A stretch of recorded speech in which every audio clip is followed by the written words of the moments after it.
Buenas noches. Una vez más le damos la bienvenida a todos los asistentes de este webinar el día de hoy. En esta oportunidad nos acompaña Fernando Gil y nos va a compartir un interesante tema que se titula la bioneuromoción. Fernando Gil es economista de la Pontificia Universidad Católica del Perú, máster en Administración de Empresas, MBA y máster en Economía de la Universidad de Pittsburgh en Estados Unidos. Segundo. Hola.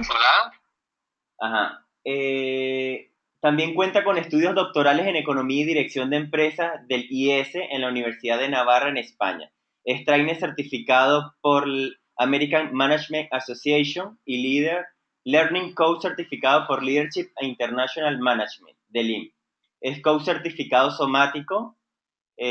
También es coach certificado por la ICC y la ICF. Es socio fundador y master trainer de Human Coaching Network. Es licenciado de Bessinger Thinking Style y es presidente de la Asociación Peruana de Coaching, APCO y Management Partner de la Escuela de Coaching y Desarrollo Organizacional Yamin en Lima, Perú. Quisiera hacerle unas breves preguntas el día de hoy. Y la primera va a ser ¿desde dónde te conectas? Para ello les voy a pedir que les den clic a la opción de donde se encuentra y vemos los resultados en breves instantes.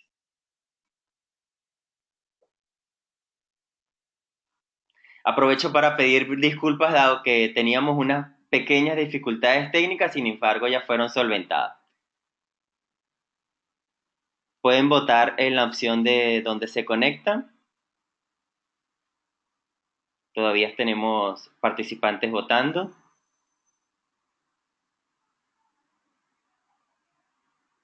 Ok, cerramos el sondeo y vamos a compartir los resultados. El día de hoy tenemos un 85% de personas conectadas desde América del Sur, un 8% desde Norteamérica, un 3% desde Centroamérica y un 5% en Europa. La siguiente pregunta, me gustaría saber quiénes de los asistentes son coach certificados.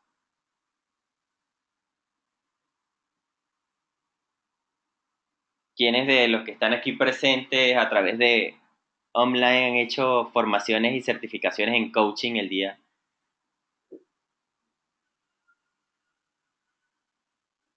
Ok, aún están conectados, contestando.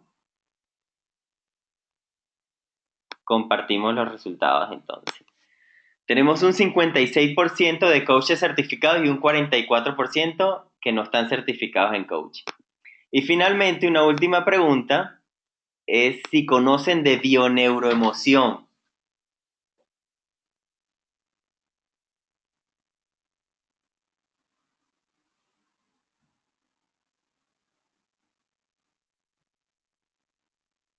Ok, aún están votando.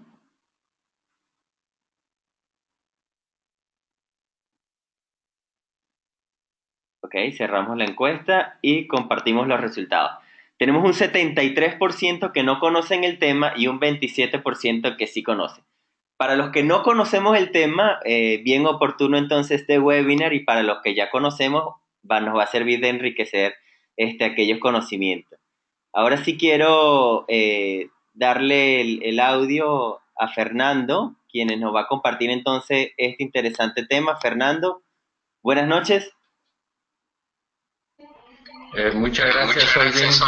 Muy buenas noches a todos los que están escuchando en estos momentos este webinar. Vamos a ver, primero, mil disculpas. Se ve que la luna llena que nos acompaña en esta semana me ha llevado más de una hora para establecer la conexión, pero ya estamos aquí. Voy a presentar algunos videos que espero que la conexión nos lo permita. Y entremos directamente al tema. Es importante decirles que me encuentro en estos momentos en una formación como acompañante de bioneuroemoción en el Instituto Enrique Corbera. Ellos me están formando y también he recibido una invitación para traducir los conceptos de bioneuroemoción y de la física cuántica que están detrás para ver si se puede construir de la combinación del coaching y de la bioneuroemoción algo que haga sustancial sentido para el desarrollo directivo y en el mundo de las organizaciones. Así que esta presentación es una aproximación a ese ejercicio en el que me encuentro actualmente trabajando, y la manera como estoy abordando esto es desde la más absoluta ignorancia, así que les pido paciencia en este proceso. Empecemos entonces.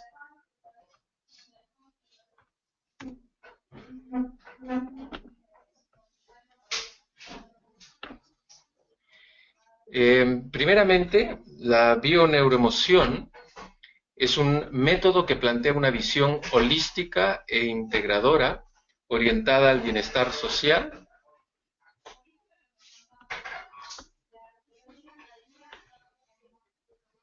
entendido el bienestar social, como el conjunto de factores que participan en la calidad de vida de una persona. La bioneuroemoción estudia la correlación entre las emociones inconscientes desencadenadas por situaciones que el individuo vive como un impacto, su expresión y localización a nivel del sistema nervioso y las modificaciones que provoca en su biología. Estas modificaciones pueden manifestarse como un síntoma o enfermedad o como un trastorno de la conducta, y ahí entramos justamente en la actividad del coaching, que la bioneuroemoción concibe como un mecanismo de adaptación biológica.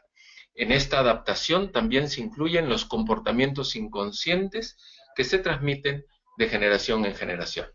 Y probablemente muchos de ustedes dicen, no entendí absolutamente nada, y vamos a ver que en este último párrafo hay 3 elementos que se están conectando. Y esos 3 elementos los voy a asociar con los estudios del Dr. Harmer, de la nueva medicina germánica.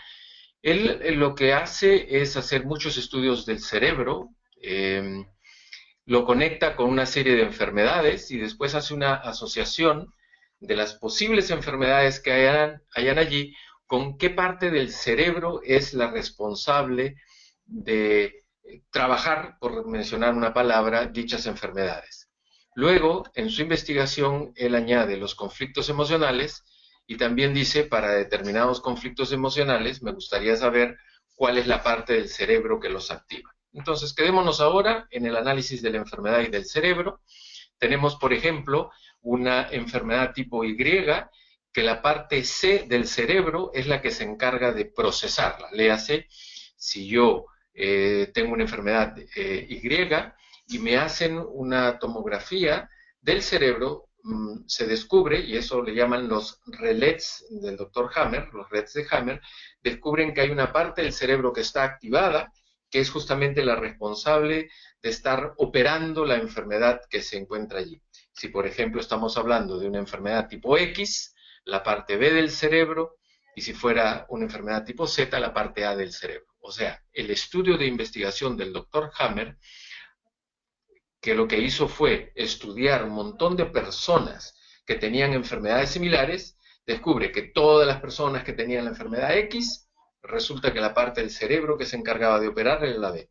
Todas las personas investigadas que tenían la enfermedad Y, tenían la parte del cerebro C activada, y lo mismo aquellas que tenían una enfermedad Z, descubrió él que todas tenían la parte A del cerebro activada.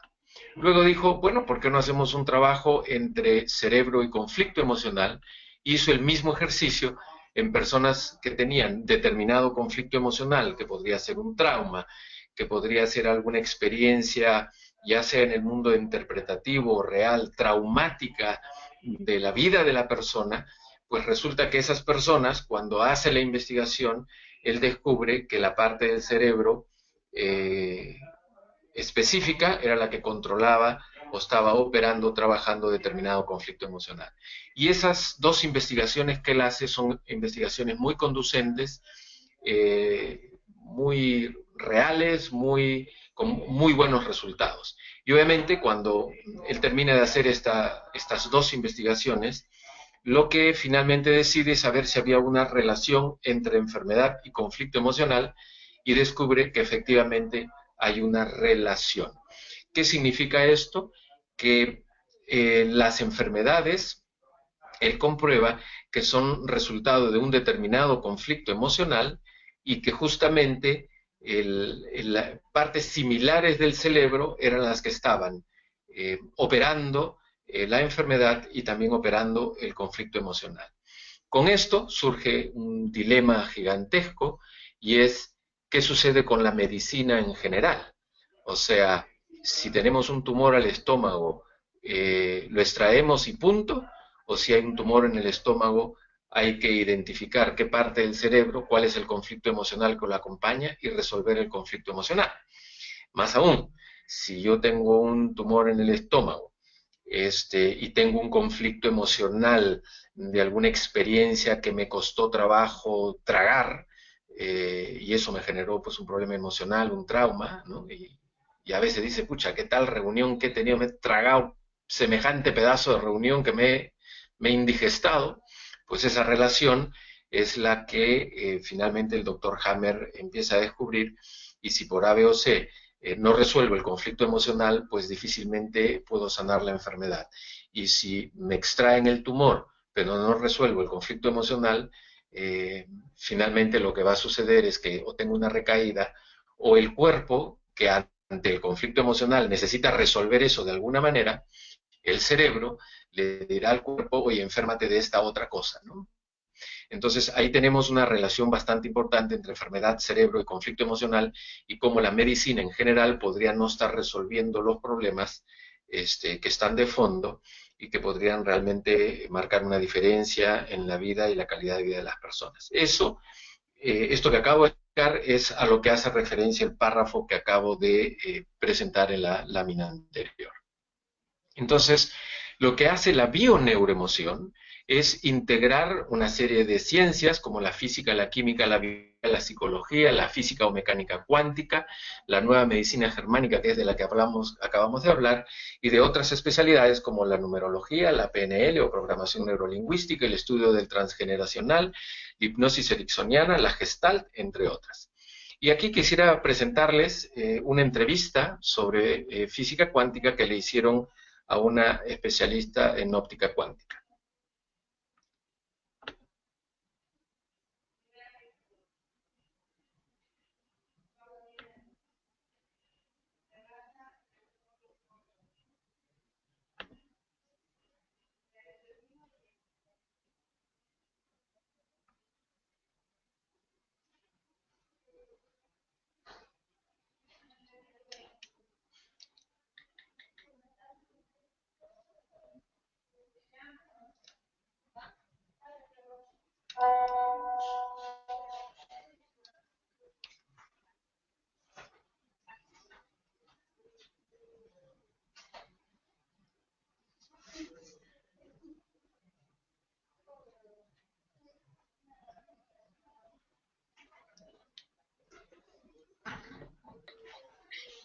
Fernando, disculpa, los videos no se escuchan.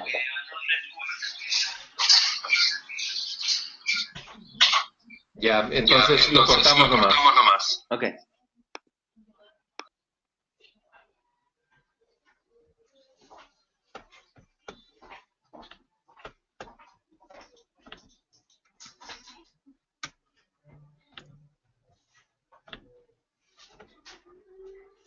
Muy bien, una lástima que no se puedan escuchar los videos. Lo que hace esta chica es explicar justamente a qué se refiere la física cuántica, ¿no? Y habla en relación al Big Bang, cuando se produce esta gran explosión hace miles de millones de años. Esta gran explosión dispara un montón de partículas, ¿no?, diminutas, y esas partículas son las que finalmente han conformado lo que se llama hoy la materia. Y obviamente lo que hace la física cuántica es cada vez más investigar tamaños cada vez más pequeños de esas partículas para ver qué es lo que están detrás, ¿no? Y así como originalmente se pensaba en un átomo con un núcleo y que parecía como un sistema solar con cosas que circulaban alrededor de ello, pues lo que hicieron es entrar al núcleo, ver de qué estaba compuesto, y cada vez han llegado a descubrir pedazos más pequeños de partículas, y la explicación de cómo se conforman estas partículas es parte de lo que hace la física cuántica, ¿no? Entonces, cuando hablamos de física cuántica, hacemos referencia ahora a un cambio de paradigma. Cambio de paradigma surge en el siglo XVIII con René Descartes, que habla de que los aspectos físicos y mentales de la naturaleza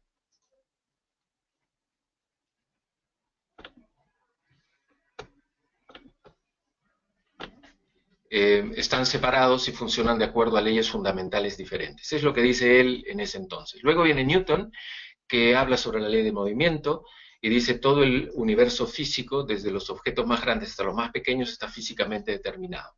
Entonces, lo que nos están diciendo estos dos señores es la naturaleza está separada, está el bien y el mal, hablan de un dualismo cartesiano, y Newton dice, bueno, todo está determinado, por lo tanto, las cosas que van a suceder a futuro, pues nos convierten en observadores pasivos, y no existe una relación de causa-efecto, ¿no? Y sobre estos fundamentos se construyó la física moderna, la física que está en vigencia actualmente, y estos supuestos siguen prevaleciendo en el materialismo científico que nos gobierna. Estamos hablando de que este es el paradigma antiguo, ¿no?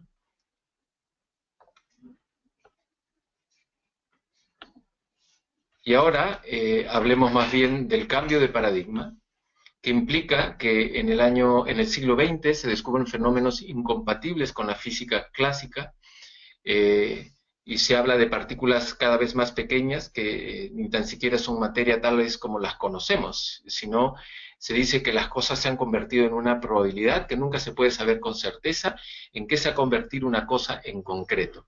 Las partículas subatómicas no tienen sentido aisladas unas de otras, dice los nuevos descubrimientos de la física, ¿no? Y que no existe una separación tal como la conceptualizó Descartes. La física cuántica ha borrado la división entre sujeto y objeto, estableciendo que el observador influye en lo observado. Entonces estamos hablando de un paradigma antiguo, Descartes y Newton, hablan del determinismo y la separación, y un cambio de paradigma donde las cosas están completamente integradas, donde se borra la división entre sujeto y objeto, y se establece que el observador influye en lo observado. Y esto, que pudiera parecer algo simple, a este nivel de la conversación se va a ir complicando a medida que avancemos. La bioneuroemoción propone un cambio de paradigma, dice, o seguimos creyendo en el dualismo cartesiano y nos limitamos a ser meros observadores pasivos y decir, bueno, esto es lo que me está sucediendo, o bien profundizamos en el significado de los principios que sustenta la física cuántica, admitiendo que como observadores intervenimos en el mundo que observamos. Por lo tanto, aceptar la visión cuántica implica un profundo cambio en nuestra percepción del mundo. Algunos descubrimientos de la física cuántica.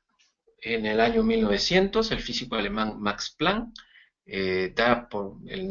con él surge el nacimiento de la física cuántica, y dijo que la energía se sustenta en unidades pequeñas, separadas, denominadas cuantos. De ahí viene la física cuántica.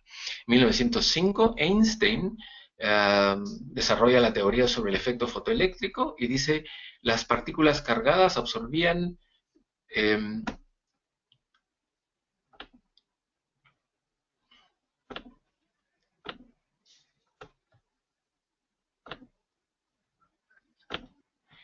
cargadas absorbían y emitían energías en cuantos finitos proporcionales a la frecuencia de la luz.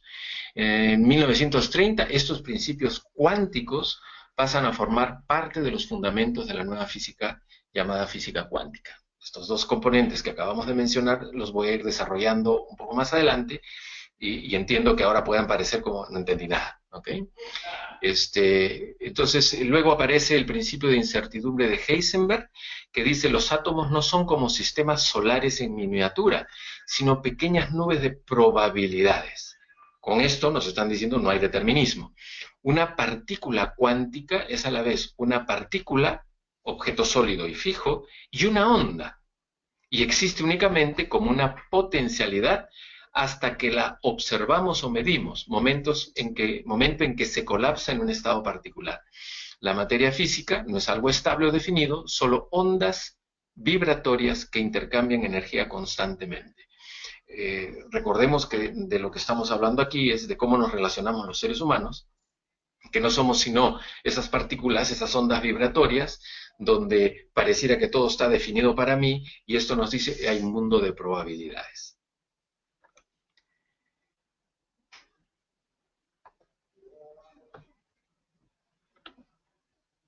Más descubrimientos, el resultado de esta investigación nos lleva a concluir que la mente pasa de ser una observadora objetiva a ser un elemento fundamental.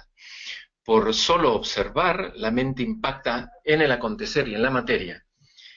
Y la pregunta que nos tenemos que hacer ahora, ¿quién crea a quién? ¿La materia a la mente o la mente a la materia? Aquí, pues pensaba pasar un pedazo de la película The Matrix, donde hablan justamente de qué cosa es real y qué cosa no es real. Y si lo que existe no es la realidad, entonces, ¿quién la crea? ¿Es la mente la que la crea? ¿O primero tengo un cuerpo y ese cuerpo crea una mente que me permite ver la realidad? Y son todas estas algunas de las conversaciones en las que los físicos cuánticos están involucrados, y la presentación lo que pretende es mostrar las teorías y las investigaciones que están detrás de todos estos dichos, y que, dicho de paso, también está detrás de estas películas, ¿no? Entonces, hay 3 películas que yo recomiendo: The Matrix, ¿no? La Matriz, Lucy y What the Bleep Do We Know, que cuando termine la conferencia mírenlas y volverán estas películas a verlas y dirán, no lo había visto y captado todas estas cosas que me están diciendo las películas, pero que probablemente como resultado de la conferencia sí, y obviamente espero que además de luego de la conferencia y luego de rever estas películas, digas, caray, ya no puedo seguir viendo el mundo de la manera como lo venía observando. Okay. Otros descubrimientos de la física cuántica: la paradoja EPR de Einstein, Podolsky, Rosen, por eso es EPR, es un experimento mental. Esta paradoja contradecía la teoría de la relatividad, ya que Einstein creía que nada podía viajar más rápido que la luz. Einstein no atribuía este resultado, cuando dos partículas resultaba que tenían los mismos componentes aun cuando estaban separadas, ¿no? No atribuye esto al concepto de comunicación instantánea, sino al hecho de que al entrar en contacto las dos partículas, cada una de ellas llevaba implícita la formación de las dos, o sea, dos partículas que se separan, antes estaban unidas, al estar unidas ya tenían cada parte la información de las dos, y al separarlas, cada una mantiene la información que tenía inicialmente. Y esto porque Einstein decía, no puede ser que haya habido algo que pase de una partícula a otra de manera tan agresiva como para que fuera más rápido que la luz, y por lo tanto él no le atribuía al concepto de comunicación instantánea el hecho de que las dos partículas llevaran la misma información. Entonces ahí ya tenemos algo que está sucediendo de manera distinta a las creencias que se tenían habitualmente. La segunda está vinculada a la desigualdad de Bell, que dice que dos partículas no pueden estar separadas porque nunca lo han estado. Esta correlación simultánea de conocimiento es la que desconcertaba a Einstein, ya que demuestra que hay cierta energía que puede moverse más rápido que la luz. Vamos a explicar esto un poquito más adelante con algunos ejemplos. Luego viene el experimento de Alain Aspect. Este señor dispara 2 fotones y lo que hace es medir, ¿no?, cómo ¿no? O sea, medir cómo cada fotón afectaba instantáneamente la posición del otro fotón, y los dos fotones continuaron comunicándose entre sí, y todo lo que le sucedió a uno fue idéntico a lo que sucedió al otro, ¿no? ¿Qué nos está diciendo esto? Pongo un ejemplo, el primero, dos mellizos, y ya está comprobado que cuando un mellizo siente algo, el otro también lo empieza a sentir. Entonces la pregunta es, si son dos entes separados, ¿cómo es posible que tengan comunicación? ¿Qué nos diría Einstein? Lo que pasa es que antes eran uno, estaban en la madre, en la matriz, y eso hacía que ya tuvieran la información el uno del otro, pero resulta que han pasado 20, 30, 40 años y un mellizo siente algo y automáticamente el otro lo llama para decirle, y pueden estar en ciudades totalmente lejanas, empieza a decirle, oye, ¿te está pasando algo? Y dice, sí, ¿cómo sabes? No, es que lo había presentido. Entonces, ¿cómo es posible que dos cosas que están totalmente separadas, ¿no?, que en su momento estuvieran unidas, pudieran tener ese nivel de comunicación? Y esto los físicos cuánticos lo que hacen es trabajarlo en un laboratorio para comprobar, digamos, desde la ciencia, cosas que uno puede decir, no, es que sí, pues me han contado que los mellizos son así. Otro caso es el de una persona que recibe un trasplante de corazón. Esta persona no bebía alcohol, y cuando le trasplantan el corazón, le viene pues una ganas de tomar cerveza, y se quedó todo el resto de su vida con su corazón y con el gusto de tomar cerveza, hasta que descubren que el donante del corazón era una persona que disfrutaba mucho de la cerveza. Entonces, suena como extraño, pareciera que fuera un órgano que cuando se separa del otro ser, pues deja lo del otro ser y adquiere lo del nuevo ser. Y esta experiencia demuestra de que hay una información que se mantiene y que está allí presente para el nuevo receptor del órgano, ¿no? Entonces son cosas que dan un poco de qué pensar, y que cuando la pensamos, la trasladamos y la asociamos con lo que nos pasa en nuestras relaciones interpersonales, en nuestras parejas, cuando trabajamos en un rol de liderazgo, hay mucho de esto que está sucediendo, y a lo que no somos conscientes porque seguimos pensando que somos seres separados, que ese subordinado o ese jefe que tengo actualmente o ese compañero de trabajo, ese par, está allí de pura casualidad, somos dos entes completamente separados. Sin embargo, ha habido algo que ha hecho que esas dos personas se junten para trabajar, para tener una vida juntos, para ser hermanos, para ser padre e hijo, o lo que les haya tocado vivir, ¿no? Y entonces, si seguimos explorando los descubrimientos de la física cuántica, empezamos ya a descubrir y a aceptar la no localidad como una característica de la naturaleza, ¿no? O sea, no estamos localizados en un solo sitio, sino que estamos irradiando energía, y podemos estar en distintos sitios al mismo tiempo. Los experimentos demuestran que nuestra realidad espacio-temporal es errónea. Y Robert Lanza dice en su libro Biocentrismo, el espacio, al igual que el tiempo, no es un objeto. El espacio es otra forma de nuestro entendimiento animal y carece de realidad independiente. Así pues, no hay una matriz absoluta con existencia propia e independiente en la que ocurren los acontecimientos físicos. O sea, cuando pensamos en el tiempo pasa, y mira el año 1900, lo que ocurrió y lo que sucederá en el 2050, estamos haciendo una asociación que es un constructo mental, pero que en la realidad y para la física cuántica no existe, tampoco existe el espacio. Por lo tanto, algo que sucede aquí puede automáticamente afectar en otro lugar al mismo tiempo, ¿no? y de la misma manera. Y esos son los resultados de estas investigaciones. Para la conciencia, la no localidad y la no separación implican que el observador establece un estado inicial de partida, un estado de polaridad, y como todo, tiene su complementario. Cuando observamos, establecemos en el mundo la polaridad contraria a nuestra polaridad de conciencia. Ejemplo, hombres y mujeres tienen polaridades complementarias. Mujeres con bajo nivel de autoestima suelen tener se relacionan con hombres que las maltratan física o psicológicamente, pero resulta que estos hombres también tienen un bajo nivel de autoestima. Entonces pareciera que se juntan no por casualidad, sino como que se están atrayendo energéticamente. No son dos seres separados, sino que están juntos y obviamente se están juntando porque tienen algo que sanar, algo que aprender. Entonces, fíjense, en el caso de este hombre y esta mujer que se juntan, porque ambos tienen el bajo nivel de autoestima, ambos tienen el estado de la desvalorización, pero con diferente polaridad. El hombre es agresivo y la mujer sumisa.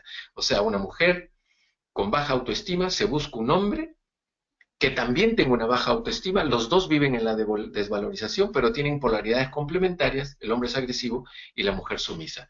Y aquí ya estamos hablando de cómo nos relacionamos en el ámbito del trabajo, cómo nos relacionamos en nuestras relaciones de pareja, en la relación padre-hijo, en la relación de amigos, ¿no? Cuando nos juntamos, por alguna razón es que nos juntamos, cuál es el estado que nos lleva a juntarnos y cómo cada cual en la relación adopta una diferente que parecieran las opuestas, el agresivo con la sumisa, pero resulta que surgen de un mismo estado. Quisiera ahora hacer referencia a la conciencia. Conciencia, con ese C, es la fuente y base de la mente y de la materia. Algunos le llaman conciencia a Dios, otros le llaman energía, otros le llaman divinidad, pero es lo que está detrás. La materia no existe como tal, nos dice Planck. Toda materia existe como manifestación de una energía. Toda la materia se origina y existe solo por la virtud de una fuerza, y detrás de esta fuerza existe una mente consciente e inteligente. Esta mente es la matriz de toda la materia. Y fíjense, Planck, Premio Nobel 1918, o sea, pareciera que la física cuántica fuera algo de los últimos 5 años, sin embargo, sus raíces ocurren hace muchos años. Sin embargo, ha habido también una necesidad de mantener el materialismo, ha habido una necesidad de mantener los principios de la física moderna, que se le llama, pero que sin embargo no se ha modernizado y recién está ocurriendo gracias a la física cuántica. Entonces la conciencia es lo que sustenta todo, alimenta todo y tiene toda la información, pensamientos, mente y materia. La conciencia es saber que esto es así. Uno toma conciencia y esa es la manifestación de un aspecto de la conciencia que estaba en mi inconsciente y que yo hago consciente. O sea, es un juego de palabras interesante, pero que sin embargo nos dice que uno tiene el acto de tomar conciencia y cuando toma conciencia hace que aquello que no estaba todavía consciente para mí, pero que sin embargo ya era parte de la conciencia, se hace presente, se manifiesta, ¿no? Gracias a la toma de conciencia. Entonces, si lo que está en el fondo es esa conciencia, fuente y base de la mente y de la materia, que es la divinidad, y todos tenemos por el Big Bang el mismo componente de la conciencia y somos todos tenemos la misma información, todos tenemos la misma capacidad de desarrollarla, solamente que algunos hemos tomado más conciencia que otros y por lo tanto nuestro nivel de desarrollo puede ser distinto el de unos y el de otros, ¿no? Entonces, la conciencia es la capacidad de percibir directamente, contactando con el fundamento dinámico del ser conciencia. La conciencia se tiene, todos la tenemos. La conciencia se gana. Yo voy tomando conciencia, ¿no? Y por lo tanto, al tomar conciencia me la voy ganando, pero la conciencia es la que yo ya tengo y por lo tanto lo único que tengo que hacerla es consciente para tener una vida, una mejor calidad de vida. Y en todo este proceso de hacernos consciente, el observador es el pilar clave. Es el pilar clave entre la materia y la conciencia, porque el observador se conecta con la materia y a través de lo que pasa con la materia, su cuerpo y el exterior, va tomando conciencia de aquella sabiduría, aquella divinidad, aquella información que está ahí al fondo, a la que algunos le llaman Dios, y que se plasma en cada uno de nosotros y en cada partícula de lo que podemos llamarle hoy materia y existencia, para que nosotros pues podamos aprender, sanar, curar y hacernos consciente de ella. Entonces el campo cuántico no responde a lo que queremos, sino a lo que estamos siendo. A nivel básico somos energía con conciencia. Robert Lanza dice, lo que percibimos como realidad es un proceso que exige la participación de esa habilidad llamada conciencia. Ahora, ¿cuál es la importancia del observador? La información, cuando no es medida o no es observada, se manifiesta en forma de ondas de interferencia. Y cuando intentamos medir, se transforma en partículas. Y aquí hay un fenómeno que se llama el experimento de la doble rendija. Tenía un video aquí que me hubiese gustado pasarlo, pero si no se escucha es lamentable no poderlo hacer. Eh, y lo que ocurre con este fenómeno de la doble rendija es que se hace el lanzamiento de unos fotones que deberían comportarse de una manera particular, se comportan como ondas y se pasa a través de dos huecos, ¿no? Imagínense que hay una habitación, ¿no? Y en la pared frontal de la habitación hay dos rendijas, y entonces uno dispara a través de esas rendijas y en la habitación inmediatamente posterior, siguiente, hay una pared donde las partículas que yo lanzo se van pegando en la pared. Entonces lo lógico es que si yo disparo las partículas, esas partículas pasarán algunas por las dobles rendijas y finalmente se quedarán grabadas en la pared de la segunda habitación como dos rayas, asemejando la rendija. Cuando lo que hacen es decir, y vamos a ver qué pasa con las ondas, pasan ondas y resulta que pasan por la rendija, pero cuando atraviesan la rendija, se van chocando las ondas y van formando cada vez más ondas y más ondas y más ondas, y en lugar de quedar dos rayas en la pared del fondo, quedan un montón de rayas. Y esto les llama mucho la atención a los físicos cuánticos, y dijeron vamos a hacerlo con partículas insignificantes, lo prueban con fotones, y resulta que los fotones, que deberían también atravesar la rendija y quedarse como dos rayas al fondo, en lugar de comportarse como partículas, los fotones, que son estas partículas diminutas, más bien se comportan como las ondas, y entonces en lugar de al disparar estos fotones a través de las rendijas, marcar dos rendijas en la pared del fondo de la habitación contigua, resulta que se empiezan a golpear entre ellas, se convierten como en ondas y hacen varias rayas en la pared del fondo en lugar de las dos rendijas. Dice, qué interesante, mira, los fotones se comportan como ondas, no como partículas. Y entonces dijeron, vamos a ver qué es lo que está pasando con estos fotones que se comportan como ondas en lugar de comportarse como partículas. Y entonces llenan la sala, ¿no? De un montón de gente para observar qué pasa cuando los fotones pasan por la rendija y se convierten en ondas al otro lugar. Entonces, cuando ponen en la sala primera, ¿no? Antes de atravesar las rendijas, a las personas a observar y disparan los fotones, resulta que los fotones pasan por la rendija y en lugar de convertirse en ondas, se convierten en comportamiento como partículas y forman dos rayas en el fondo.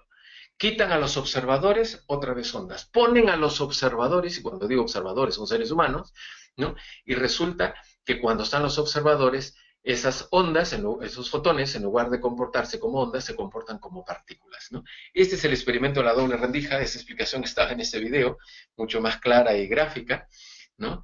Pero finalmente la conclusión es que el observador hace que algo sea mediante su acto de observación, y viene de la elección mental del observador. O sea, lo que nos dice es que cuando yo estoy observando, pareciera que simplemente observo. Y la respuesta es que en la medida en que haya un acto de observación, la manera como se comporta el mundo no es lineal, no está determinada, sino que empieza a generar un mundo de probabilidades.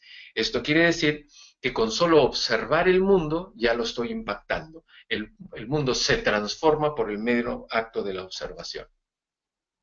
Y entonces esto ya nos da algunas señales de nuestro rol como coaches, de nuestro rol como terapeutas, de nuestro rol como líderes en organizaciones o en general en nuestra vida cotidiana y en nuestras familias, que por solo observar ya estoy generando un impacto en lo que ocurre alrededor mío. Luego, Gabor hace unos estudios sobre el holograma y él obtiene el premio Nobel en el año 1971, y lo que nos dice es que Un holograma fotográfico es una imagen tridimensional proyectada que se crea usando un rayo láser. El láser emite fotones en un rayo muy estrecho, coherente, perfectamente definido y de un solo color, debido a que tiene una sola magnitud de onda. Si la placa fotográfica se rompe, cualquier trozo reconstruye toda la imagen cuando incide una fuente de luz láser. Cada parte del holograma tiene plegada dentro de sí la totalidad.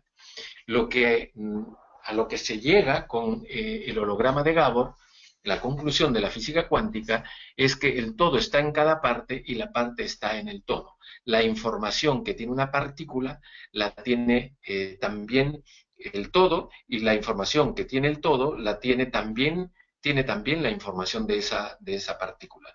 Por lo tanto, si yo quiero tener la información sobre algo, tengo que recurrir a mí, porque si yo soy una partícula, dentro de mí está la información absoluta del todo, de la conciencia, con ese C, entendida como divinidad, a la que algunos le llaman Dios. Está toda la información contenida necesaria, que la tiene igual todo el mundo, pero que algunos la hacemos consciente y otros todavía no. Entonces, el concepto del holograma de Gabor y los resultados de su investigación inspiraron a grandes mentes como Pribram, que es un doctor de medicina, y Bohm, físico cuántico. Pribram investigaba sobre cómo y dónde se almacenaban los recuerdos. El concepto del holograma le ayudó a encontrar las respuestas. Sus conclusiones fueron que los recuerdos no se encontraban en un lugar específico, sino que se encontraban distribuidos por todo el cuerpo, por todo el cerebro. Él hizo un experimento con ratas y lo que hizo fue extrayéndole pedazos del cerebro para ver si las ratas dejaban de tener la información que sabía que la rata tenía, y resulta que van perdiendo un montón de funciones motrices, van perdiendo un montón de cosas, pero sin embargo, hasta el último pedazo del cerebro de la rata seguía teniendo la totalidad de la información del individuo, en este caso de la rata. Entonces, la conclusión de todo esto es que cada parte del holograma tiene plegada dentro de sí la totalidad. Nuevamente, Pribram lo que hace es reafirmar que el todo está en cada parte y la parte está en el todo. Bohm lo que nos dice es que todo lo que percibimos en nuestra realidad cotidiana es una ilusión. Por debajo de esta percepción hay un campo de existencia más profundo, un nivel de realidad que da origen a los objetos y apariencias del mundo físico. Él habla sobre el orden implicado, que es el nivel profundo, conciencia, y el orden implicado, nuestro nivel de percepción, que es la conciencia. Esto tiene una serie de connotaciones fundamentales. El observador no observa el universo, el observador observa y al mismo tiempo es observado. La conciencia, cuando observa, ya está siendo observada antes de tomar la decisión de observar. Cuando un individuo toma conciencia de que quiere hacer algo, este algo ya está actuando para que lo haga. Las neuronas deciden segundo antes de que seamos conscientes de la decisión que hemos tomado. Aquí se hizo un experimento muy importante con un aparato que se le conectaba como una especie de encefalograma a un individuo, y detrás de la sala donde estaba el aparato, ¿no? Tenían a un individuo dentro de la sala conectado a este aparato, el aparato estaba fuera de la sala, y lo que hacían era observar el aparato, y de ahí salían y le decían a la persona: cuando decidas, levanta una mano, y regresaban al lugar donde estaba el aparato, y antes de que el individuo levantara una de las dos manos, el aparato ya había dicho qué mano se iba a levantar. O sea, pareciera que la información está antes de la decisión y de la conducta del individuo. Por eso dice, las neuronas deciden segundos antes de que seamos conscientes de la decisión, ¿no? De la decisión que hemos tomado. Y claro, quiere decir que hay algo que está allá atrás, en la neurona, en el sistema de la mente, en el sistema del cerebro, que nos condiciona a actuar de determinada manera antes de que nosotros seamos conscientes y de haber decidido hacer algo específicamente. Entonces, para la bioneuroemoción, estos descubrimientos explican, primero, que las personas llevan consigo toda la información del árbol genealógico programada en sus células. Imagínense semejante afirmación. Las personas llevan consigo toda la información del árbol genealógico programada en sus células. Claro, si el todo está en las partes y las partes tienen toda la información del todo, ¿no? Cada individuo tiene, como es parte de un árbol genealógico, de un clan de ancestros de los siglos hacia atrás, ¿no? Ya tiene en sus células toda la información del árbol genealógico. Obviamente esa información en algunos casos es buena y en otros casos pues no lo es tanto. También que cada miembro de la familia expresa y vive una parte de esa información que yace en el árbol genealógico. Y que esta información, a la que la bioneuroemoción llama programas, se proyectan en la pantalla holográfica del mundo. O sea, lo que yo considero que es mi mundo es un holograma que cuando lo observo empiezo a impactar en ese holograma producto de la información que yo tengo, y ese holograma que yo observo, que yo proyecto, es resultado de la información de mi árbol genealógico.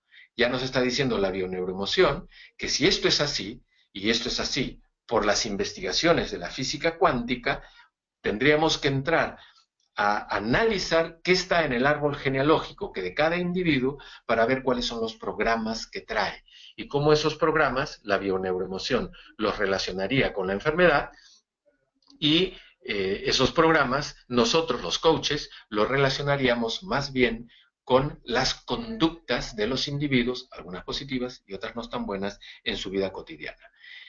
Con esto ya estoy diciendo que si tuviéramos que fabricar un proceso de coaching a la bioneuroemoción, tendríamos que hacer un análisis del árbol genealógico del individuo para descubrir y ayudarle sobre todo al individuo a tomar conciencia, a nuestro coach, a tomar conciencia de cuáles son los programas que arrastra desde sus antepasados y que hoy los proyecta en el mundo que observa como si fuera un holograma, creyendo que eso que observa es la realidad, cuando no es una realidad per se, sino resultado de la proyección que hace del árbol genealógico, de la información que trae, de los programas que trae.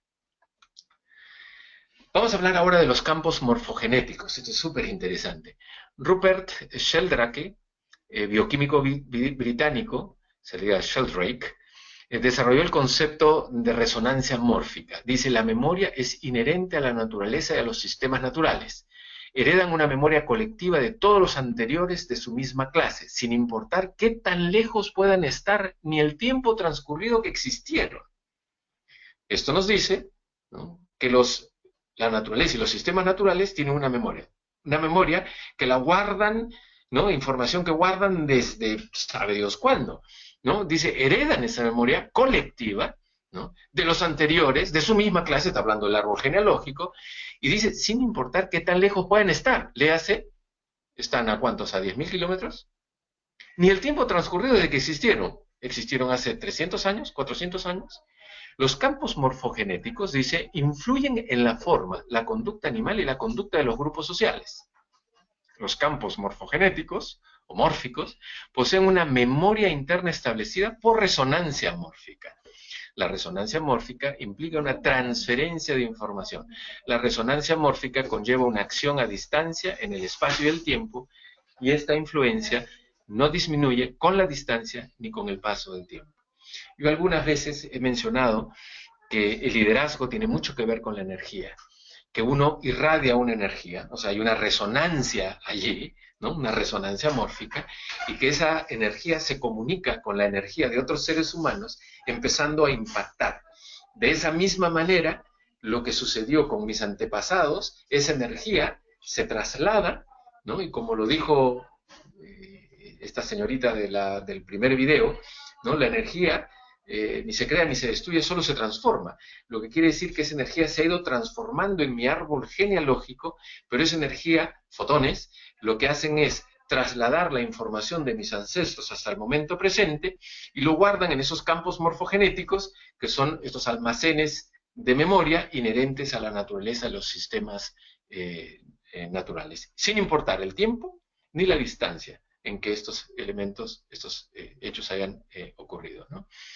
¿Qué dice Fritz Albert Popp, físico alemán? Dice que las células de los seres vivos emiten una radiación luminosa que sirve para la comunicación celular a través de biofotones. Las células sanas, dice Popp, emiten ondas luminosas rítmicas y coherentes. La coherencia cuántica significa que las partículas subatómicas son capaces de cooperar. La coherencia establece comunicación. O sea, estamos hablando de células sanas que se comunican entre ellas porque hay un montón de coherencia, ¿no? Lo que hacen es cooperar entre ellas para resolver lo que haya que resolver, y son ondas luminosas rítmicas, o sea, ese ritmo, ¿no? Como en la música, que tiene su nivel de coherencia. Dice, las células sanas han demostrado ser excelentes acumuladores de fotones y poseen una gran capacidad para conservar su energía. Lo que quiere decir que las células no sanas no conservan energía, no acumulan esos fotones. El deterioro de un sistema biológico, como la enfermedad y la muerte, implica la disminución de la coherencia y, por consiguiente, el aumento de la pérdida de información. Se pone interesante esto. Los seres vivos no solamente somos receptores de fotones, sino también que somos emisores. Lo que quiere decir que no solo recibimos información de otros seres, energía de otros seres, sino que también la emitimos.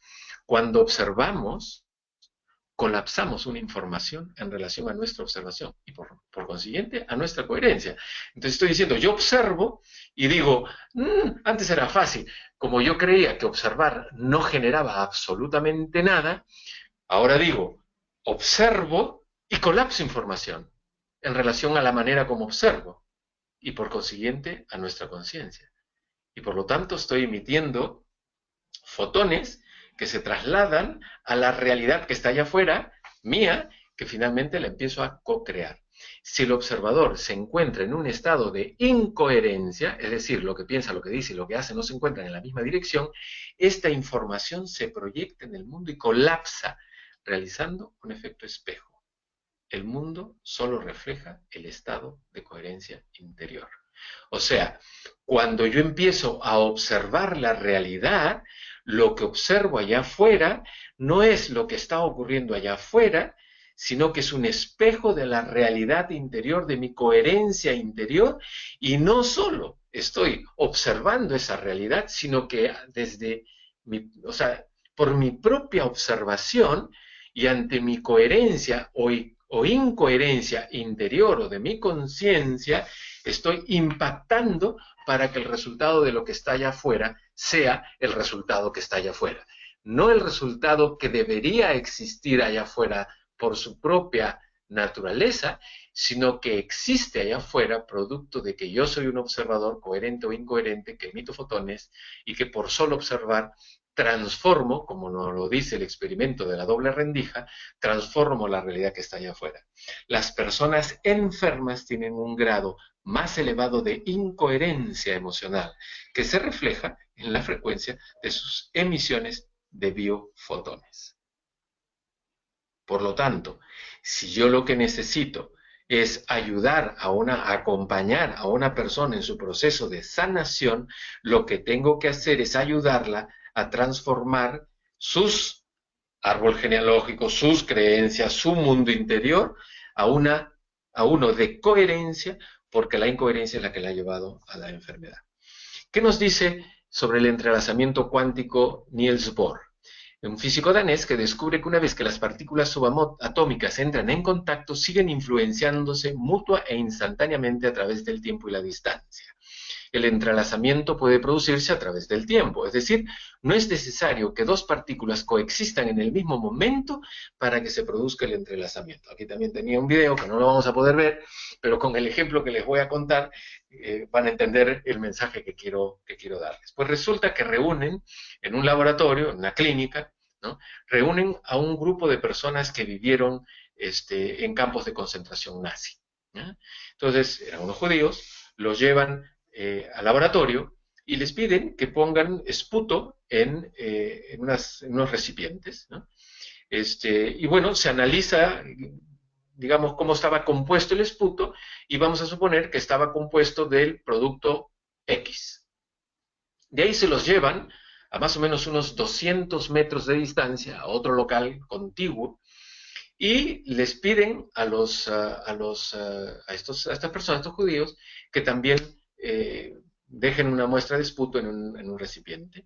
Y entonces analizan cuál era el componente de ese esputo y era X, o sea, X a 200 metros de distancia y X en el momento presente, ¿de acuerdo? Entonces empiezan a hacer un trabajo con esos judíos y les piden que por favor recuerden las experiencias más traumáticas que les tocaron vivir cuando estaban en los campos de concentración.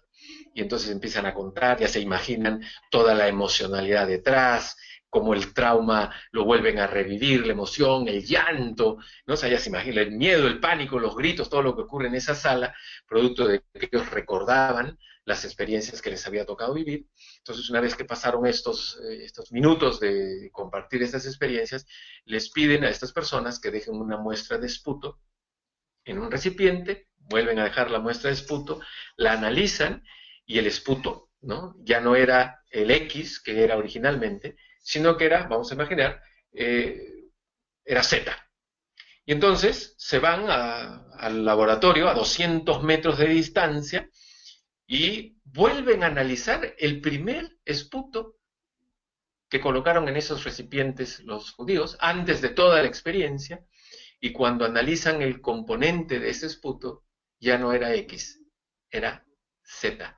Se había transformado a 200 metros de distancia simplemente por la conexión, a eso se le llama entrelazamiento cuántico, que había entre uno y otro. Esto ya nos empieza a dar alguna información sobre lo que puede ocurrir en nuestro árbol genealógico. Esto es lo que puede ocurrir con dos partículas que han estado entrelazadas y que se separan, o sea, no están separadas, somos un todo. La parte tiene la información del todo y el todo tiene la información de la parte, ¿no?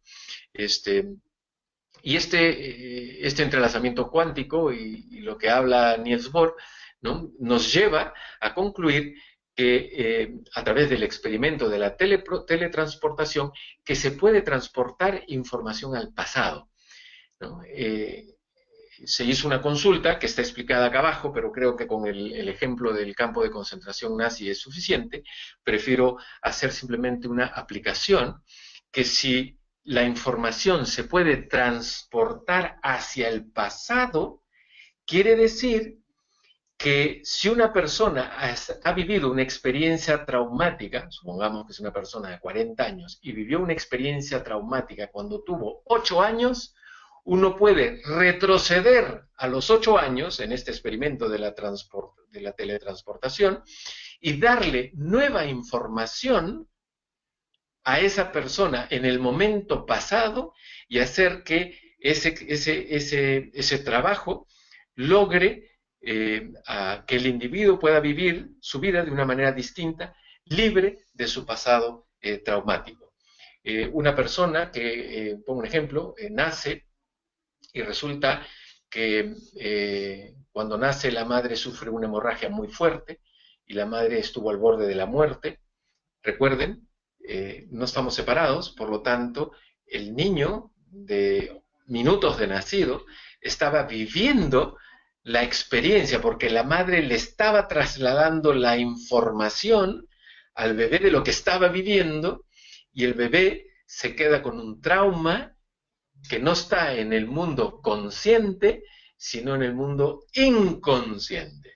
Y entonces este niño, pues va creciendo, va creciendo, va creciendo, con ciertas dificultades, ciertos problemas de sentimientos de culpabilidad, queriendo demostrar cosas, qué sé yo, sobreexigiéndose, ¿no? Hasta que llega un momento en el que recibe una intervención, un acompañamiento de bioneuroemoción con una técnica que se llama la reimpronta, y logra esa persona de 40 y pico años decirle al niño, ese niño que ocurrió hace 40 y pico años, tranquilo, estoy vivo, mamá está viva, no tienes de qué preocuparte, ya todo pasó.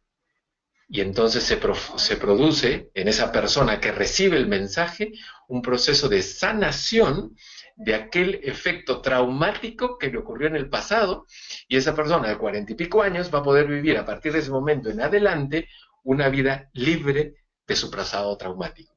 O sea, esto que está en las terapias, que se puede trabajar en un proceso con otra persona a través de esta técnica que se llama la reimpronta, ¿no? Es posible gracias a entender desde la física cuántica este entrelazamiento que lo descubre el físico danés Niels Bohr que habla con su experimento de la teletransportación. Luego tenemos también la epigenética conductual. Esto ataca directamente contra las leyes de Newton, y Jean-Baptiste Lamarck, del 1744 al 1829, un biólogo francés, dice que los cambios del entorno no son los responsables de alteraciones estructurales en alimentos, son los responsables de alteraciones estructurales en animales y plantas. Estos cambios pueden ser heredados por los descendientes. Los organismos adaptados al medio, cuando éste cambia de forma imprevista, se ven obligados a crear nuevos recursos y abandonar otros por falta de utilidad. No somos víctimas de un programa hereditario, sino que es el ambiente el que regula la información y puede cambiar la expresión de los genes. Newton decía que todo estaba determinado, o sea, uno de los principios de la física moderna que dice que es el determinismo, ¿no? Y lo que nos dice este señor, pero fíjense la época en que lo manifiesta, es que pueden ocurrir hechos en el entorno que cambien el código genético, la expresión genética del individuo. ¿Cuál es el mensaje que está detrás? El mensaje que está detrás es que yo puedo cambiar mi vida a través de la toma de conciencia. Y al tomar conciencia y sanar lo que me toca sanar, no solo sano yo, sino que también sano a mis descendientes.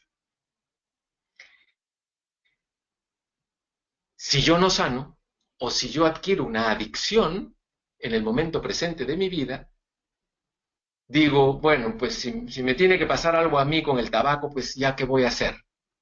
Y lo que nos dice Baptiste Lamarck es que eso puede pasar a conformar un cambio de la expresión de tus genes y le estás trasladando a tus descendientes un futuro de adicción al tabaco. O sea, este descubrimiento de la epigenética conductual es a favor y en contra. El punto positivo es que todo aquello que haya sucedido en mi pasado yo lo puedo cambiar y hacer que mis descendientes no vivan experiencias de esas. O sea, les quito de su expresión genética esa posibilidad. Y al revés, ¿no? Yo puedo entrar en un proceso, en estos momentos actuales de mi vida, cambiar la expresión genética en mí y trasladárselo automáticamente a mis seres, ¿no? A mis descendientes, a mis seres queridos de futuro. ¿Qué es la epigenética? Es un conjunto de factores no genéticos, por lo tanto no está determinado, que influyen en el fenotipo de los individuos. La información epigenética regula la expresión de un gen actuando como un interruptor. Puede, como no puede activarse. Su función consiste en el apagado o encendido de determinados genes, provocando que ciertos genes no se expresen. La epigenética conductual también nos habla de la herencia epigenética. Algunas de estas modificaciones pueden ser transmitidas a la descendencia. Representa la herencia de patrones de detecciones de genes que no vienen determinados por la secuencia genética. ¿Qué nos dice Ana María Roa, investigadora española? Dice que con las emociones se producen unas reacciones fisiológicas en nuestro organismo que también tienen unas consecuencias patológicas. O sea, aquí Ana María Roa nos da señales de la importancia de la emoción, tanto a favor como en contra. Quiere decir que una experiencia positiva emocional que viene desde el exterior puede activar el código genético positivo o desactivar determinadas expresiones genéticas. Y también al revés, un trauma puede activar determinadas expresiones genéticas o desactivar otras. Puede desactivar de las buenas y activar de las malas. Robert Lanza, en su libro Biocentrismo, dice que los parámetros de la existencia de la vida son a menudo tan exactos que no es posible suponer que son frutos de la casualidad. Nosotros los creamos. Es la criatura biológica la que redacta los relatos, la que hace las observaciones y pone nombre a lo que ve. Hay un instituto en los Estados Unidos, en California, que se llama el Instituto Heart de corazón, Math, matemática, la matemática del corazón, que ha creado unos dispositivos, y tiene algunos en algunas partes del mundo, que lo que hacen es medir las emociones de las personas. Y entonces, lo que dicen ellos en toda la investigación, en los resultados de sus investigaciones, es que la emoción puede impactar el eje magnético de la Tierra, ¿no? Esto quiere decir que si es que la toma de conciencia es positiva, si los patrones de las personas, sus se corrigen sus traumas, hay coherencia. O sea, estamos en este mundo positivo, que eso puede alterar el eje de la Tierra y el sistema magnético. Algunas veces se ha hablado de, por ejemplo, aquí en el norte de Perú, hay un lugar donde hay muchas ballenas y viajan delfines y algunas otras especies marinas, y cada cierto tiempo, pues resulta que amanecen varadas montones de delfines o especies marinas y a veces alguna que otra ballena también, ¿no? Y la pregunta dice, ah, sí, el mar está contaminado.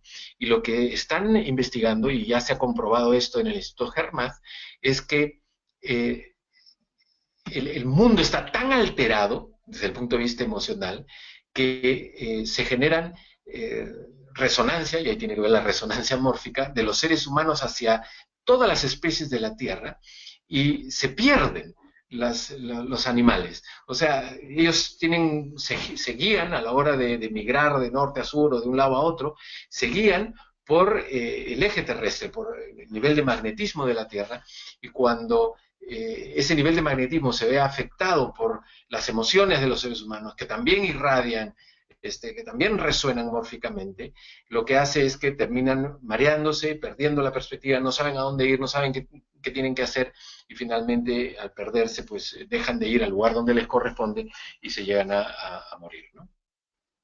Imagínense lo que las investigaciones sobre las emociones están dando, ¿no? ¿Cómo hacemos el salto de la biología a la psicología? Jung divide la psique en consciente, inconsciente individual e inconsciente colectivo. Bueno, el consciente es todo lo que ya es consciente, ¿no?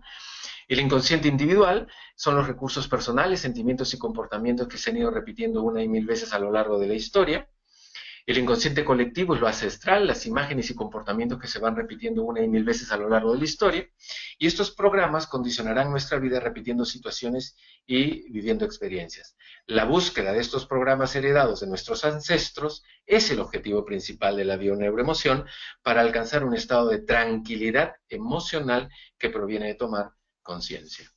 La bioneuroemoción aspira a integrar todas las ciencias, física, química, biología y psicología. Y en la bioneuroemoción se aplican diversas técnicas, la edad cronológica, que tiene que ver con la epigenética, o sea, con lo que nos toca vivir a lo largo de nuestra vida, que puede afectar a favor o en contra la calidad de vida de la persona. El proyecto sentido, que es lo que ocurre 18 meses antes de que el bebé nazca, hasta 3 años después, y que el proyecto sentido surge para el bebé que está por nacer y que luego nace, como consecuencia de lo que le toca vivir a la madre durante ese periodo y también por la influencia del padre. Por lo tanto, lo que dice la bioneuroemoción es que los niños no se enferman.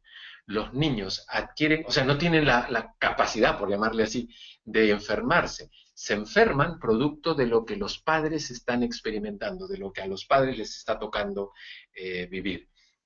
Entonces, trabajar en el proyecto de sentido es fundamental. Y también en el árbol genealógico es ver cuáles son los programas heredados que se han ido trasladando genéticamente a lo largo del tiempo y que también se alteran por todo lo que hemos visto, el entrelazamiento cuántico, el mundo de la observación y todos estos aspectos que hemos visto en la charla. Se desarrolla el pensamiento cuántico alimentado por una mente cuántica que sabe que todo es información y que ésta puede ser cambiada mediante actos de conciencia. Tomar conciencia es uno de los objetivos fundamentales en la práctica de la bioneuroemoción. La bioneuroemoción estudia el significado biológico de los síntomas que se manifiestan en nuestro cuerpo. Estos son información, ¿no? O sea, el síntoma es una información que nos da nuestro cuerpo de que hay un desequilibrio, ¿no?, emocional, una incoherencia entre lo que pensamos, hacemos y sentimos en el ser, y que esto viene del proyecto de sentido, del árbol genealógico, o de cómo ha vivido las experiencias cotidianas este individuo. La bioneuroemoción investiga la forma más óptima de poder entrar en el inconsciente para modificar los aprendizajes gestionando las emociones. La bioneuroemoción se centra en la relación de las emociones inconscientes, el impacto que éstas tienen en la biología y en la calidad de vida del individuo, su entorno familiar y social, entendiendo que la enfermedad es una adaptación, perdón, hay un error ahí, es una adaptación biológica. hay una de las herramientas que se llama líneas de afinidad. Estos 12 son los meses, 1, 2, 3, 4, 5, 6, son enero, febrero, marzo, abril, mayo, junio, hasta diciembre. Y las líneas de afinidad son las columnas. 1, 4, 7, 10 es una columna, 2, 5, 8, 11 es otra columna, 3, 6, 9, 12 es otra columna. Entonces, esto lo dejo como algo para que reflexionen. Tú puedes indagar las fechas de nacimiento o muerte de tus familiares en tu árbol genealógico, si estás dentro de la misma línea de afinidad, o sea, si tú has nacido en enero y tienes tu esposo que ha nacido en abril y tienes una abuelita que murió en julio y tus padres son de octubre, pues resulta que todos ellos están en línea de afinidad y eso implica que hay una carga genética, ancestral, de información, que si los antecesores no han sanado, te toca sanarlos a ti. Lo mismo si tú has nacido en febrero y resulta que tu tía o una abuela es de mayo y el papá es de agosto y tu pareja de noviembre, ¿no? Entonces, toda esta información ya más aterrizada y en la práctica, la voy a compartir con ustedes en la cumbre virtual de aquí a unos meses, ¿no? Entonces son herramientas que se utilizan justamente para ayudar a las personas a tomar conciencia del impacto que hay entre las personas, porque quiere decir que hay una información mucho más cercana desde la perspectiva de la física cuántica de todo lo que hemos visto hasta ahora, ¿no? Entonces el inconsciente atrae a nuestras vidas a personas y situaciones que tienen que ver con nuestros programas inconscientes. La mayoría de las veces nos vienen de forma especular, teoría del espejo, por eso no nos damos cuenta de que tienen que ver con nosotros. O sea, yo veo una persona que me cae mal, ¿no? Y desde la dualidad, separado de ese otro, creo que esa persona está equivocada y no me doy cuenta que es un espejo de mi propia realidad. Los seres humanos no dejamos de proyectar. Y la bioneuroemoción dice que el otro no existe, que cuando hay una persona que te cae muy bien y con la que te llevas extraordinariamente bien y dices, qué hermosa es esta persona, realmente estás proyectando en esa persona tu hermosura, toda tu capacidad, toda tu habilidad. Y cuando tú ves a una persona que está allá afuera, que te cae mal, que te desvaloriza, que te critica, en el fondo es una proyección de ti mismo y tendrías que preguntarle por qué te desvalorizas, por qué te descalificas tú a ti mismo, porque lo que te hace el otro es algo con lo que tú resuenas, te lo has atraído para que te dé señales de aquello en lo que tienes que trabajar y por lo tanto resolverlo, sanarlo, porque si no lo sanas, se queda como parte de tu código genético y lo trasladas a tus descendientes. Estudiar, por lo tanto, las relaciones especulares que el consultante tiene nos permitirá encontrar los programas ocultos, los veremos precisamente en las relaciones externas a él que son especulares a sus programas. Por lo tanto, si estás con problemas de pareja, realmente tú escogiste esa pareja para sanar algo y lo que más te irrita de esa pareja tuya es aquello que haces con otros o que estás haciendo contigo mismo. Como el otro no existe, en lugar de criticarla y descalificarla por ser como es, tienes que darle las gracias porque es un ángel, ¿no? Porque es un maestro que ha venido a ayudarte a ver aquello que tienes que sanar. Entonces hay que agradecerles. La bioneuroemoción lo que hace es ayudar a las familias a tomar conciencia de que éstas se buscan inconscientemente, procurando con ello reparar los programas de cada una. Yo me caso con una mujer, esa mujer tiene una familia, esa familia resuena con mi familia y por eso yo busco a mi mujer. Porque al buscarnos y encontrarnos, lo que estamos haciendo es justamente reparando en ese juntarnos, porque nos ayudamos de manera especular a reflejarnos, somos espejo el uno de otro, a descubrir las cosas que en cada uno están por cambiar. Entonces, este proceso se manifiesta por doquier entre los miembros del clan y las relaciones que estos con el exterior, o sea, con otros clanes, las cuales son imágenes especulares de ellos mismos. Y esto se hace al trabajar el árbol genealógico del varón casado con una mujer, al que también se le hace el análisis del árbol genealógico, ¿no? Entonces, el árbol genealógico busca repararse a sí mismo y a través de los árboles que se adhieren a ellos mediante las relaciones de los miembros del clan. Cuando un especialista en bioneuroemoción ayuda a cambiar la información cuántica de un trauma que se haya programado en nuestros genes, a eso se le llama epigenética conductual, produce un cambio en toda la química corporal.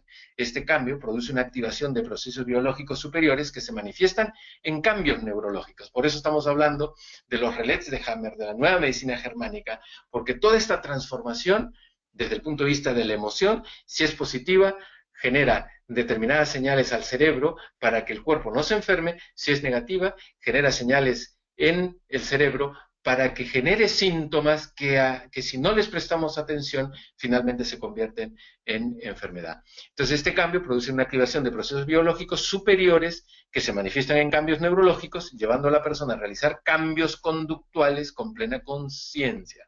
Cuando esto es así, tendremos a una persona que se ha sanado de sus males físicos y mentales porque ha alcanzado una comprensión de su realidad. Entonces, la bioneuroemoción es un método para detener la enfermedad, y coloco conductual porque mi trabajo en el mundo corporativo y en el mundo del desarrollo de las personas, no de la sanación de enfermedades, ¿no? Hablo de la enfermedad conductual. Hay personas, coaches con los que trabajo, compañeros de trabajo, con enfermedades conductuales. Y esas enfermedades conductuales también tienen una raíz en alguna experiencia traumática de la infancia que hace que se le active determinada parte del cerebro que le lleva a la persona a comportarse, que su cuerpo se mueva de una manera, y cuando esa manera de mover su cuerpo no es la correcta desde el liderazgo, desde el desarrollo de personas, desde la comunicación, desde la resolución de conflictos, desde la manera como ve la realidad organizacional, corporativa, o simplemente en la vida, entonces trabajar en la conexión entre la enfermedad conductual y el trauma o la experiencia emocional traumática del pasado ayudaría a sanar la conducta y no seguir dando posibilidades de cambio conductual que se nos hacen difíciles, sobre todo en coaching, cuando la persona no logra tomar conciencia de los paradigmas que están detrás. Entonces, es un método para tener la enfermedad o enfermedad conductual. La persona toma conciencia de cuál es el conflicto disparador en el pasado. La toma de conciencia tiene que provocar un cambio emocional profundo. Se estudia el árbol genealógico, descubriendo aprendizajes, secretos, creencias, siempre desde una visión cuántica, desde un pensamiento cuántico y una mente cuántica, siempre desde la mente del observador. Entonces, hay una muerte funcional, una muerte terapéutica. Es importante separarse de todos esos condicionamientos que nos anclan con la situación conflictiva. Esa muerte funcional o muerte terapéutica no es una muerte real, es una muerte a través de una cuarentena.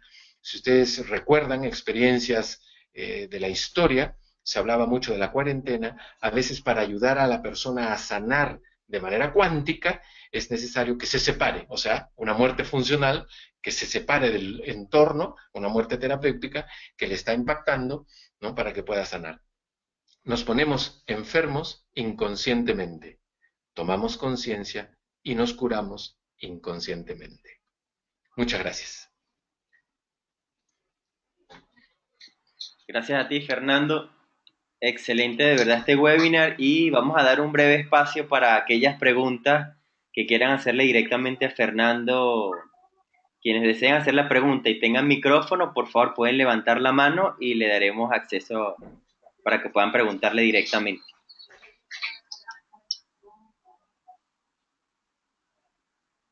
Pero mientras levantan la mano, gracias Fernando por este interesante tema, y también nos diste como una breboca para lo que va a ser tu tema en la próxima cumbre virtual de coaching. Bien. Evelyn Chacón levantó la mano, vamos a darle el audio. Buenas noches, Evelyn. Buenas noches. ¿Qué tal? ¿Desde dónde te conectas? Estoy desde Barcelona, en Venezuela. Bienvenida. ¿Tu pregunta? Muchas gracias. Tenía una pregunta. He leído últimamente, bueno, ya hace algunos años, sobre las constelaciones familiares, y veo que tienen mucha relación con lo que es la bioneuroemoción. Claro, la bioneuroemoción desde una parte más científica, pero tienen coinciden en muchos aspectos porque las constelaciones familiares hablan de resolver problemas de los antepasados que generan conductas alteradas en la actualidad, en las personas en la actualidad. Quería saber que conocían sobre esto y que han hablado de qué relación pudieran tener estos dos aspectos. Sí, efectivamente, hay muchas más herramientas de las que la bioneuroemoción está actualmente aplicando y obviamente tiene que decidir por unas y no por otras. Cualquier herramienta que ayude a la persona a tomar conciencia de sus experiencias emocionales traumáticas del pasado le ayuda a iniciar su proceso de sanación y curación. Muchas veces la solo toma de conciencia ya sana, como que hace como el 70-80% del proceso, a veces hasta el 100%, ¿no?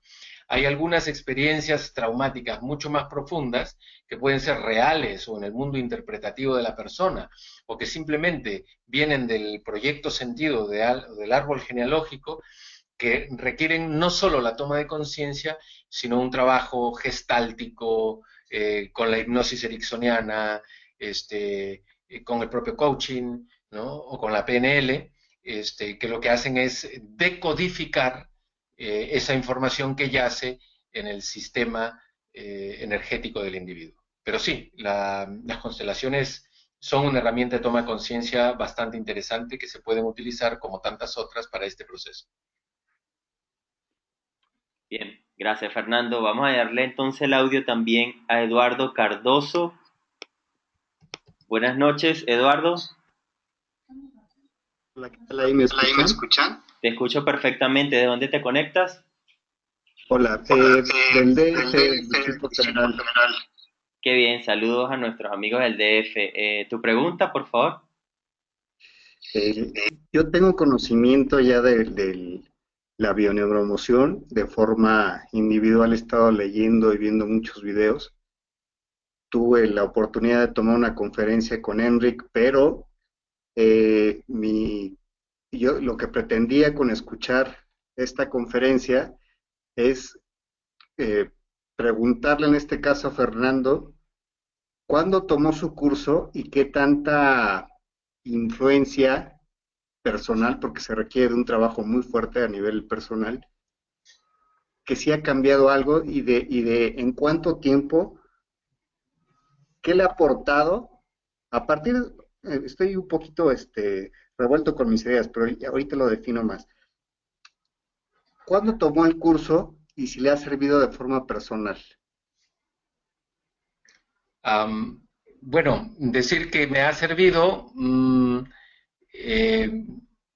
o sea, yo puedo decirlo. Creo que las personas más indicadas para decir que me ha servido son las personas de mi entorno, ¿no? Porque ellos dirán si ha cambiado o no ha cambiado.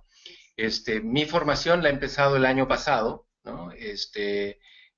Yo estoy ya en el segundo módulo, o sea, hice el programa online, hice el módulo 1 y el módulo 2 y estoy yéndome a Puebla a mi formación en el módulo 3. Para mí ha sido una experiencia espectacular, muy transformadora, sobre todo en la manera de observar el mundo.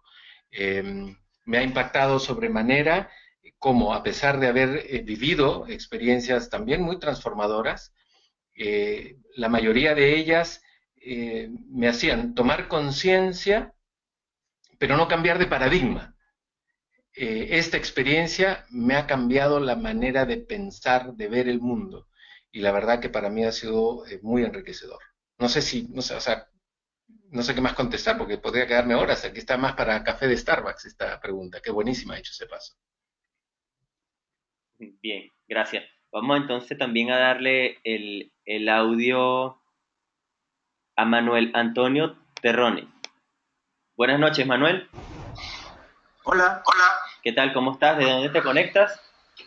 Desde Perú. Lima, Perú. Bienvenido entonces, Manuel. ¿Tu pregunta? Hola, Fernando. En algún momento del webinar mencionaste que se estudia el árbol genealógico descubriendo aprendizajes, secretos, creencias. Cuando dices la palabra secretos, ¿a qué te refieres? Sí, gracias Manuel por tu pregunta. Esos secretos son cosas que están por ahí, que dicen que hay, que no sé, a mí me dijeron que la abuela no sé cuánto y que tuvo no sé qué otra cosa por ahí, pero está como un secreto, o sea, no se sabe, o sea, lo tienen guardado. Entonces, cuando uno empieza a preguntar, empieza a descubrir que han habido cosas sumamente interesantes, ¿no? Que si es que uno no toma conciencia de ellas, eh, como que vive las experiencias que son consecuencia de ese hecho, pero no está relacionándolas y cree que la realidad externa ha complotado contra uno. Cuando lo que está sucediendo es que yo veo y atraigo eso que ha sucedido en mi vida, producto de una experiencia de mis antepasados, pero que estaba en secreto, yo no había tomado conciencia de ello. Por lo tanto, averiguar cosas como, por ejemplo, si han habido violaciones, asesinatos, eh, padres que golpeaban, hijos abandonados, hijos que no fueron deseados, no digo no queridos, sino no deseados, o que no han sido reconocidos, o que ha habido incesto en la familia. O sea, todas estas cosas se mantienen como secreto o muchos como que no le dan importancia, sin embargo, están metidos dentro del código genético y por lo tanto, de la manera como yo observo, ¿no? Por los fotones que emito, los fotones que recibo, ¿no? Y por lo tanto termina construyéndose una realidad que yo no sé de dónde viene, le echo la culpa al exterior y resulta que tiene que ver más conmigo y mi clan y mi familia, mi proyecto sentido, que con la realidad que está allá afuera. A eso me refiero con secretos. Bien, gracias. Vamos a leer una participación de Gertrudis Landeo Vega, que nos dice, gracias maestro, me hizo mucho sentido cuando dices que el mundo se transforma desde el momento en que observamos. Entonces, ¿es aquí donde empieza mi responsabilidad? ¿Te hace esa pregunta, Fernando? Sí, definitivamente. Gracias, Gertrudis, por tu pregunta. Eh, yo puedo, o sea, sano desde el momento en que tomo conciencia y decido hacer algo diferente en relación a ese hecho. Por lo general, de solo tomar conciencia, ya eres diferente. O sea, yo escribí unos artículos en el mes de marzo en mi blog Transformando Talento, perdón, en el mes de diciembre, en Semana Económica. Para aquellos que quieren pueden entrar al Google, buscar Semana Económica, Transformando Talento, ahí tengo un blog, ¿no? Y digo que hay tres elementos que marcan la diferencia en una persona, y esta pregunta puede ayudar a Eduardo Cardoso, ¿no? La queja, el victimismo y el culpar a otros. Si a partir de mañana salgo a la calle, dejo de culpar a otros, dejo de quejarme y dejo de victimizarme, el mundo se transforma. Si cuando me suceden cosas que antes yo culpaba, me victimizaba o me quejaba, digo, esto lo estoy atrayendo yo a mi vida, producto de lo que me toca sanar, bueno, para empezar, mi vida está en mis brazos, o sea, yo asumo responsabilidad completa de mi vida y no le echo la culpa a los demás. Entonces, esa mirada totalmente distinta es muy transformadora. Y el momento en que yo tomo conciencia y vivo desde el otro no existe, vivo desde la totalidad, vivo desde esa conciencia que yo tomo producto de alguna conversación o de alguna lectura o de alguna experiencia en un taller, entonces mi vida es distinta y ahí yo asumo responsabilidad. Obviamente yo puedo seguir haciendo las cosas de la misma manera, a pesar de haber tomado conciencia. Quiere decir que no he sanado, quiere decir que hay algo más de fondo que todavía está pendiente de sanar para que mi toma de conciencia no se queda simplemente en la toma de conciencia, sino que se convierta también en una acción, en una manera de mirar el mundo, en una manera de ser distinta. Perfecto. Bueno, una última pregunta. Hay muchísimas a través del chat, sin embargo, les escribí el Twitter de Fernando también para que lo sigan y le puedan hacer sus preguntas a través de las redes sociales. Vamos a escuchar a Ana Nocerino en esta última pregunta del día de hoy. Buenas noches, Ana.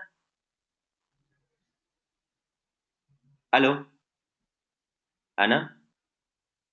Creo que no tiene el audio activado. Entonces, bueno, voy a leer una última pregunta entonces de Jesús Esteban Mendoza. Dice, bien se sabe de los campos magnéticos existentes a nivel de corteza cerebral. ¿Cómo afecta o altera en las emociones las perturbaciones electromagnéticas causadas por la modernidad? Ejemplo, los celulares, los móviles, las tabletas. Sí, esa es la parte epigenética, ¿no? Todo lo que está en nuestro entorno lo hemos creado nosotros por alguna razón, y entonces ahí aparece el inconsciente colectivo, ahí aparece no solo el impacto que yo genero desde mi individualidad dentro de mi clan y mi árbol genealógico, sino que todas las cosas que se tienen actualmente en el mundo tienen, o sea, o yo dejo que se creen, o yo decido utilizarlas porque tengo algo que obtener como producto de ello. Y eso me va a terminar afectando. O sea, el tabaco, el alcohol, los productos farmacéuticos, la contaminación, todo eso está impactando en mí y puede en un determinado momento, ante un conflicto emocional, gatillar, disparar alguna enfermedad que primero aparecerá en la modalidad de un síntoma, no le hacemos caso, se convierte en enfermedad, ¿no? Puede gatillar y hacernos enfermos, ¿no? Entonces, de eso hay que tener mucho cuidado y definitivamente sí impacta. Perfecto. Bueno, muchísimas gracias. Ahora sí, Fernando, de verdad, sé que hiciste un paréntesis en tu semana de vacaciones para compartir este interesante tema con todos nosotros. Muchísimas gracias por tu participación el día de hoy. Las gracias a ti, Olvin, por nuevamente esta función tan extraordinaria que haces de hacer llegar este conocimiento, esta información a tanta gente. Vale.